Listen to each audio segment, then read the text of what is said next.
the Starbucks workers are back in the news, much to my annoyance and aggravation. Had to deal with a whole day of listening to what the Starbucks workers are dealing with in their daily lives. And we're going to talk about that here today on this podcast. But before we do that,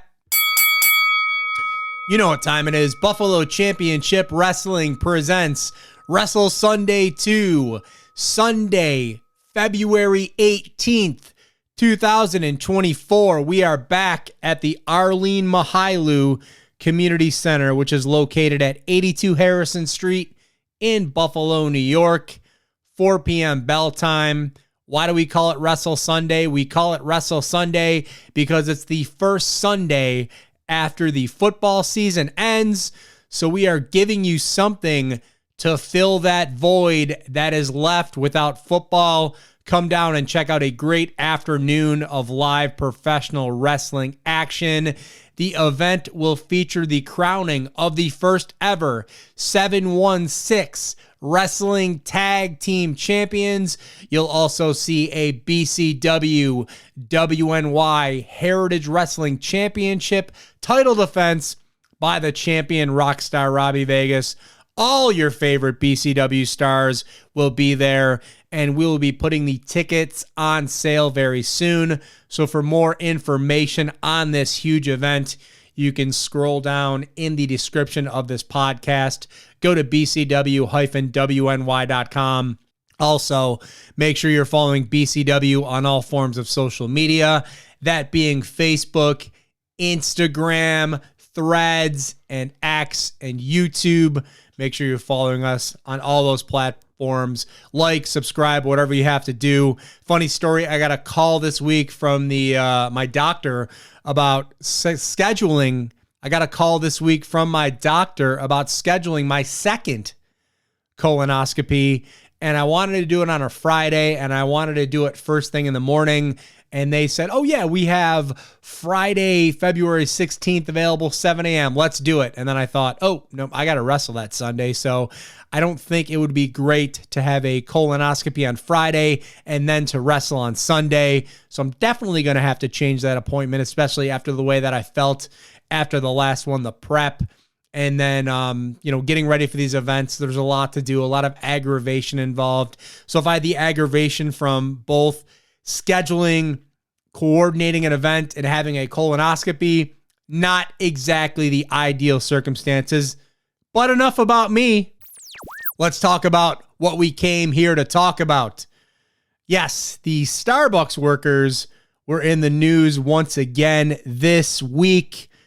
Thursday, more specifically, as the Starbucks workers who have already petitioned to start a union because of their working conditions, their hours, lack of staffing.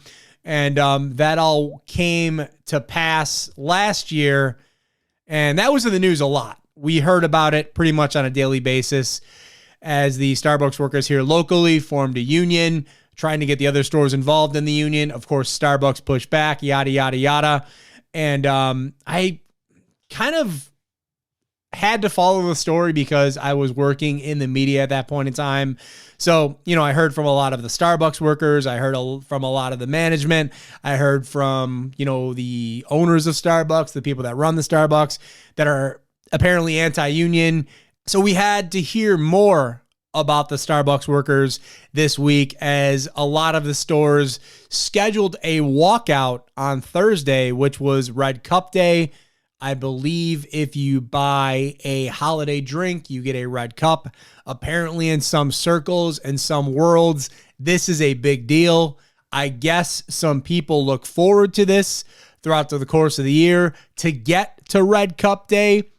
Starbucks has a very small part in my life. I don't really think about Starbucks very often.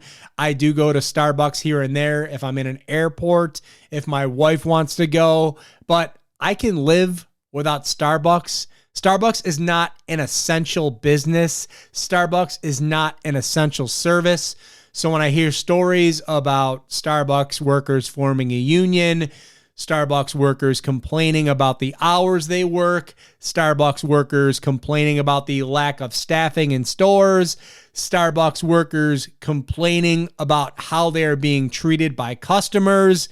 I get kind of annoyed because I really just don't care. I don't care at all. I'm all for people improving their place in life. I'm all for people improving their working conditions. But honestly, when it comes to a barista, when it comes to somebody serving, I don't care. You can change your situation. You can go to a different job. You can look for career advancement. And yeah, good for you. You got your union stuff going. You got it rolling. Of course, there's going to be opposition to that. Of course, people are going to have differing opinions. But hey, whatever you want to do, however you think it's going to better your place in life, then good for you. But I just don't care. I could not care less about Starbucks. I could not care less about Starbucks workers because, again, I don't go to Starbucks very often. I am not a coffee drinker. If I go to Starbucks with my wife, I'll get myself a tea, maybe an iced tea. I do enjoy their iced tea a lot, but I don't need it in my life. I can go without it. I can go to a store and I can get an iced tea in the bottle and get the same enjoyment and the same satisfaction from going into a Starbucks and getting one of their iced teas. I talk about this a lot here on this podcast. I prefer to support local business.